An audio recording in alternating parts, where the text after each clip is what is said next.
તો સુરતના cable stayed bridge ઉપર સેફટી જાળી ન હોવાથી લોકસભાના સાંસદ મુકેશ દલાલે કમિશનરને પત્ર લખીને સેફટી જાળી લગાડવાની માંગ કરી છે. સુરત શહેર જે બ્રિજ સિટી તરીકે ઓળખાય છે, ત્યાં તાપી નદી પરના પુલો લોકો માટે સુવિધાજનક હોવા છતાં ભૂતકાળમાં આત્મહત્યાના બનાવો માટે પણ જાણીતા બન્યા હતા. આ ઘટનાઓને રોકવા માટે સુરત મહાનગરપાલિકાએ 2009થી શહેરના તમામ રિવર બ્રિજો ઉપર સેફટી જાળીઓ લગાડવાનો મહત્વનો નિર્ણય લીધો હતો. આ પ્રયાસોના પરિણામે સરદાર બ્રિજ અને સૌજી કોરાટ બ્રિજ જેવા પુલો પરથી આત્મહત્યાનું પ્રમાણ લગભગ શૂન્ય થઈ ગયું હતું, જેનાથી અનેક અમૂલ્ય જિંદગીઓ બચી હતી. જોકે સુરતના કેબલ સ્ટેડ બ્રિજ ઉપર સેફટી જાળી ન હોવાથી લોકસભાના સાંસદ મુકેશ દલાલે કમિશનરને પત્ર લખીને સેફટી જાળી લગાવવાની માંગ કરી છે. જોકે અડાજણથી અઠવા લાઇન્સને જોડતા કેબલ સ્ટેડ બ્રિજ, જેનું નિર્માણ 2010માં શરૂ થઈ 2018માં લોકાર્પણ થયું હતું, તેના ઉપર કોઈ અગમ્ય કારણોસર સેફટી જાળી લગાડવામાં આવી નથી. આજના રોજ પણ આ બ્રિજ ઉપર જાળી ન હોવાથી નગરજનોની સલામતી અને આત્મહત્યા જેવા કિસ્સાઓને રોકવાના માનવીય હેતુસર એક સાંસદે પાલિકા કમિશનરને પત્ર લખીને રજૂઆત કરી છે. પત્રમાં કેબલ સ્ટેડ બ્રિજનો સ્ટ્રક્ચરલ ટેસ્ટ રિપોર્ટ કરાવી જો તે પોઝિટિવ આવે તો શહેરના અન્ય રિવર બ્રિજોની જેમ આ બ્રિજ ઉપર પણ ઝડપથી સેફટી જાળી બનાવવાની પ્રક્રિયા શરૂ કરવાની માંગ કરાઈ છે.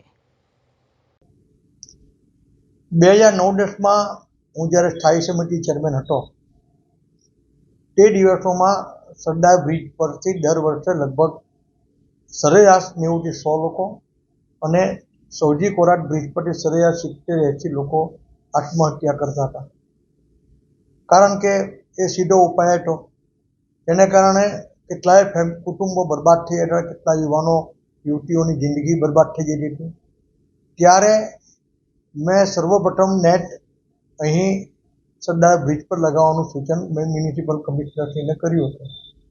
ત્યારબાદ જેટલો નદીનો પટ છે એટલા ભાગમાં સરદાર બ્રિજ પર એ નદી એ લાગી ગઈ નેટ, સેફટી નેટ.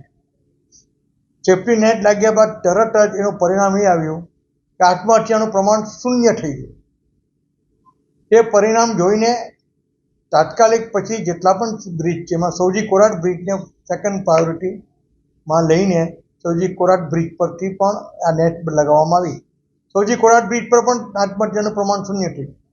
ત્યારબાદ જેટલા પણ બ્રિજ બન્યા, નહેરુ બ્રિજ પર પણ લગાવી, નવા જેટલા પણ રિવર બ્રિજ બન્યા એની પર પણ લગાવી. પણ 2010માં જે કેબલ સ્ટેજ બ્રિજ બન્યો છે એમાં સંભાવ આ સેફટી નેટ લગાવવામાં ચૂક થઈ ગઈ છે. તો મારા ધ્યાન પર એ વિષય આવતા મેં જોયું કે ત્યાં સેફટી નેટ નથી.